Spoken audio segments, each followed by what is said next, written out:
Hello students, I am Chintak Patel, biology teacher of Genius Educational Academy. Okay, today we are going to learn about the chapter number 6, life process of standard 10. Okay, previously in school we have already learned about autotrophic nutrition, heterotrophic nutrition in amoeba.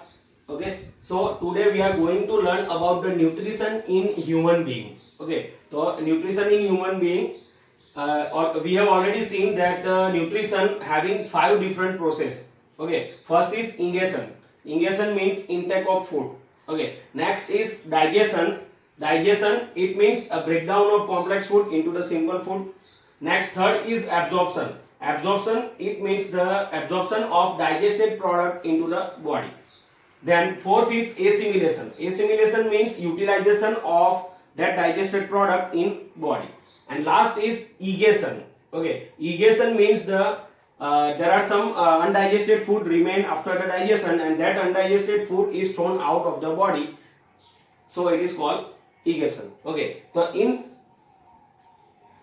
for studying about the digestion of the in human being, we have to first study about the human digestive system. Okay, so basically there are 2 parts of human digestive system. First is alimentary canal, and there are different digestive glands present in body. Okay, so alimentary canal. So what is alimentary canal? Alimentary canal means passage of food from mouth till anus. It is called alimentary canal. Okay, or digestive tract of human body. Okay, so there are the different parts of alimentary canal. First is mouth, then pharynx, esophagus. Esophagus means food pipe.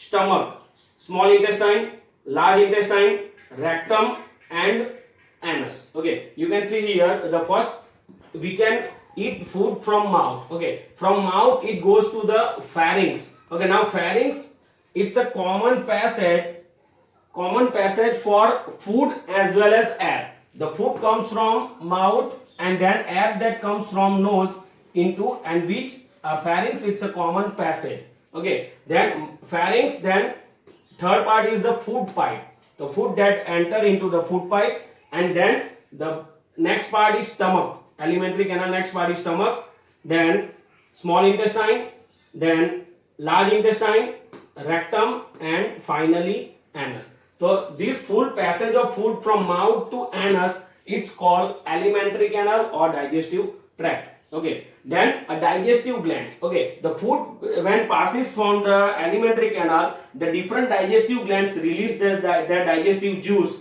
or digestive enzymes into the food. Okay, the first is salivary gland, which is present in mouth.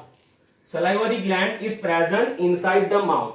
Next is gastric gland. Gastric gland is present in the wall of stomach. Gastric gland is present in a wall of stomach. Next is liver. Liver, it's the largest gland of body. Here it is a liver.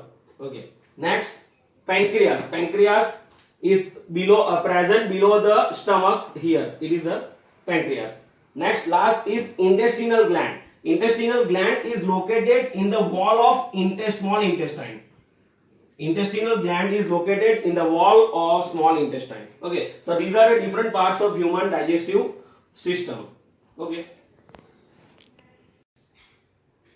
Okay, now let's learn about the process of digestion in human being. Okay, the process of digestion start from the mouth. As we eat the food in mouth, mouth means buccal cavity or oral cavity. The digestion process start from the mouth. Mouth contains teeth and tongue. Okay, teeth helps in mastication of food. It means chewing of food, cutting, grinding. It form the fine powder of the food. Okay, make a small piece of the food that we eat. Okay, and tongue help in the mixing of food with the saliva.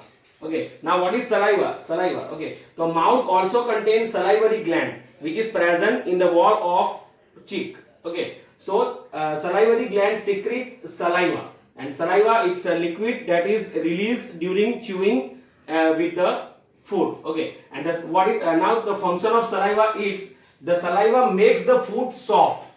It makes the food soft, so food can easily pass from the mouth into the alimentary canal. Okay, next the saliva also contains salivary amylase enzyme. Okay, and this salivary amylase enzyme, it's a digestive enzyme which is secreted by salivary gland inside the mouth. Okay, so all of you know that what is digestive enzyme. Digestive enzyme helps to break down of different types of food and nutrients that is present inside the food, like carbohydrate. Okay, so salivary amylase enzyme helps in the breakdown of carbohydrate, and carbohydrate, it's a starch which is complex food which is not easily absorbed by our body. Okay, so this salivary amylase enzyme break down a complex sugar into the simple sugar, it is called glucose.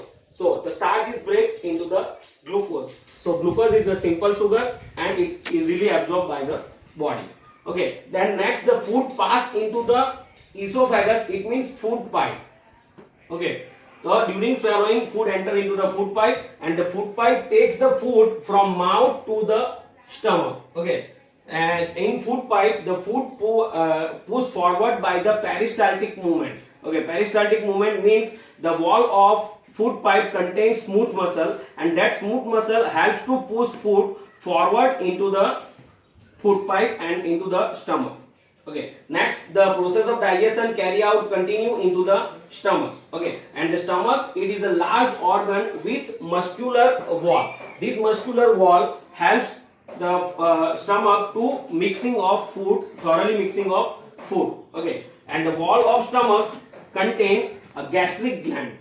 Wall of stomach contain gastric gland, and gastric gland release or secrete gastric juice into the stomach during the process of digestion. Okay, and this, okay, so gastric juice contain different substances like HCl, pepsin and mucus. Okay, so all of you know what is HCl. HCl is a hydrochloric acid. It's a acidic acid and it makes the food acidic, and it create the 2 to 3 pH of the food, and this pH requires for the activation of pepsin enzyme. A pepsin, it's a another digestive enzyme, and activation of pepsin require 2 to 3 pH, and which makes by the HCl. HCl also helps in a kills of microbes. Okay, so during when we eat the food, the different microbes that harms our body also enter into the food, enter into the body, and that microbes are kills by the HCl. HCl kills that microbes, and it also activate the pepsin enzyme. Okay, so these are the function of HCl. Next, the function of pepsin. So what is the function of pepsin? It helps in digestion of protein. Okay, we have discussed earlier that there are different nutrients that we need to digest in our body. The first is carbohydrate, and carbohydrate digestion is complete into the mouth, start into the mouth, and then in stomach the digestion of protein is start, and in that the pepsin helps in the digestion of protein into simple form. Next, the mucus. Now what is the function of mucus? Okay, so as we know that the HCl, it's an acid, and acid can burn our skin also. So inside the stomach it also harm the wall of the stomach, and the inner wall of the stomach, it's a delicate. So this mucus create a layer inside the stomach, and it protect the inner wall of stomach from the HCl. Okay, then all of you feel that sometimes we feel the acidity into the stomach due to this HCl and due to lack of mucus inside the body. So the mucus helps to protect inner wall of the stomach. Okay, so from stomach the food then enter into the small intestine. Now let's see the process of digestion that takes place inside the small intestine. Okay, small intestine receive the secretion from liver, pancreas and intestinal gland, and that secretion contain different types of digestive juice. Okay, now you can see that from stomach the food from the stomach enter into the small intestine, and when it enter into the small intestine, different digestive juice secrete from liver. This is liver. The liver secrete their secretion into the small intestine, and then pancreas also secrete their secretion into the small intestine, and intestine, the intestinal the wall of intestine also consists is intestinal gland that also secrete intestinal juice inside the small intestine. So their different digestive juice are mixed up with the food into the small intestine. Okay, now let's see the function of liver. Okay, so liver secrete bile juice. The secretion of liver is called bile juice. Okay, and this bile juice is temporarily stored into gallbladder. This pouch-like organ is called gallbladder, and the function of gallbladder is to store bile juice into the gallbladder. Okay, and this gallbladder release bile juice into the small intestine. Okay, so the bile juice is stored in a gallbladder. Okay, now what is the function of bile juice into the process of digestion? Okay, so it makes the food alkaline. Okay, now what is alkaline? Alkaline means basic. Okay, so you know that in small intestine, when the food digestion takes place, the HCl acid is released into the stomach. Okay, in stomach the HCl is released and it makes the food acidic. Okay, then the food enter into the small intestine. Now it is also acidic. So this bile juice makes its basic and it increase the pH of the food above 7 pH. Okay, now the other function of bile juice, it helps in emulsification of fat. Okay, emulsification of fat. Now what is emulsification? Okay, so all of you know that the fat is insoluble in water and it forms the globules into the water. Okay, so initially the fat form the large fat globule. Okay, so this bile helps it to break down large fat globule into the small fat globule. Okay, and this process of breakdown of large fat globule into the small fat globule is called emulsification. Okay, so the bile helps in emulsification of fat. Okay, next the pancreas. Pancreas is also release or secrete pancreatic juice into the small intestine. Okay, now this pancreatic juice contain two different digestive enzymes. One is trypsin and other is lipase. Okay, this trypsin helps in the digestion of protein. This trypsin helps in digestion of protein. Previously we have seen in stomach a pepsin enzyme that helps in digestion of protein. Here the trypsin also helps in digestion of protein. And another enzyme, it is lipase enzyme. It helps in digestion of fat. Okay, the lipase helps in digestion of fat. Okay, now let's see that the intestinal gland also secrete their intestinal juice inside the small intestine. Okay, this intestinal juice contain various digestive enzymes and these digestive enzymes complete the process of digestion inside the small intestine. Okay, so the process of digestion is complete inside the small intestine. And finally the different nutrient of the food that are complex nutrient like protein, carbohydrate and fat, it is completely digested into the simple product. Like protein completely digested into the amino acid, and then carbohydrate completely digested into simple sugar called glucose. Okay, and then finally a fat is completely digested into fatty acid and glycerol.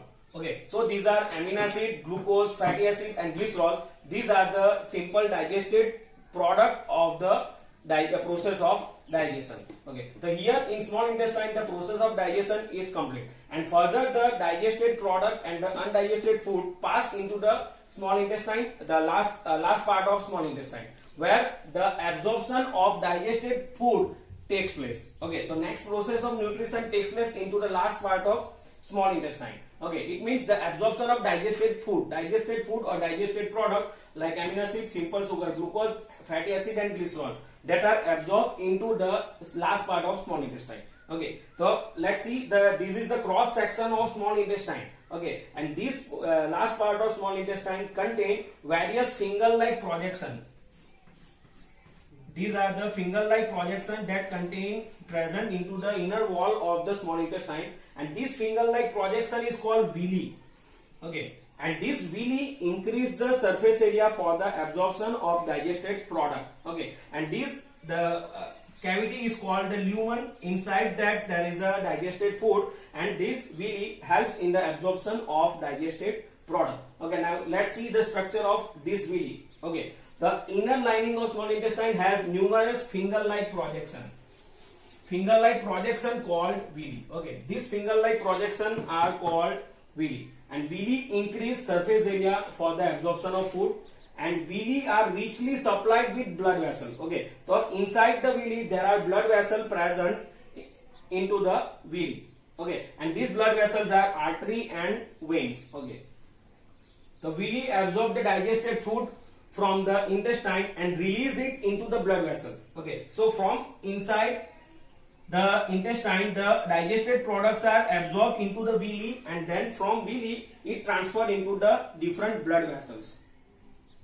Then the blood vessel takes this absorbed food product into each and every cell of body. Okay, so all of you know that the blood vessels connect each and every cells by the transfer of blood. Okay, so once the digested product absorbed into the blood, then blood circulate in the body, and then the different digested products also circulate into the body, and different digested products are transferred to the various cells of the body, where these cells are utilize this digested product for different purpose of the body. Okay, and then the undigested food, after the completion of absorption, the undigested food and the remaining water are transferred into the large intestine. Okay, then from small intestine food are transferred into the large intestine, and large intestine helps in the absorption of water. Okay, from large intestine the water are absorbed into the body, and the undigested waste is converted into the solid form. Okay, and this solid undigested waste then pass into the rectum, the other last part of the alimentary canal. It's a rectum. So the undigested waste, solid undigested waste, is passed into the rectum, and this rectum helps in temporary storage of undigested waste. Okay, that helps in temporary storage of undigested waste. When this rectum is completely filled, then undigested waste are removed from the anus outside of the body by the process of egestion.